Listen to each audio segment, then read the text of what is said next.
Hi అందరికీ. ఇవాళ నేను ఫిష్ ఫ్రై చేస్తున్నానండి నా స్టైల్లో. ఫస్ట్ పీసెస్ అన్నీ మీరు నీట్గా కడిగేసుకొని, తర్వాత ఉప్పు, కారం, పసుపు, తర్వాత అల్లం పేస్టు, నిమ్మకాయ ఇవన్నీ వేసుకున్నాక ఎగ్ అండి, 1 ఫ్రెష్ ఎగ్ అనమాట.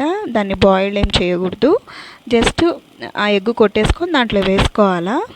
ఇది డిఫరెంట్ అనమాట, ఇది కొంచెం డిఫరెంట్గా ఉంటుంది. ఈ స్టైల్ కూడా ట్రై చేయండి, చాలా బాగుంటుంది. నేను తిన్నా, అందుకే మీకు చెప్తున్నాను. సో ఎగ్ వేసుకొని ఆ ఎగ్ కూడా ఆ పీసెస్కి పట్టేలాగా మిక్స్ చేసేయండి నీట్గా.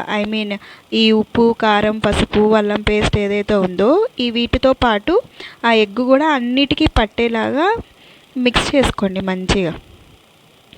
ఒక్కొక్క పీస్కి పట్టేలాగా మిక్స్ చేసుకున్న తర్వాత ఇది ఫిష్ మసాలా ఉంది కదా, ఆ ఫిష్ మసాలా కూడా దాని మీద చల్లేసుకొని దాన్ని నానబెట్టండి ఒక 2 hours.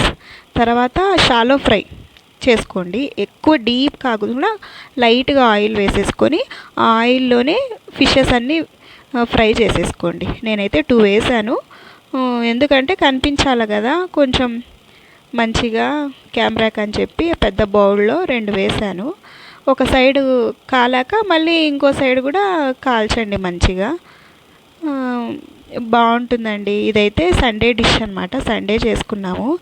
Please like, share, subscribe to pink rabbit YouTube channel అండి. Thank you for watching. Bye.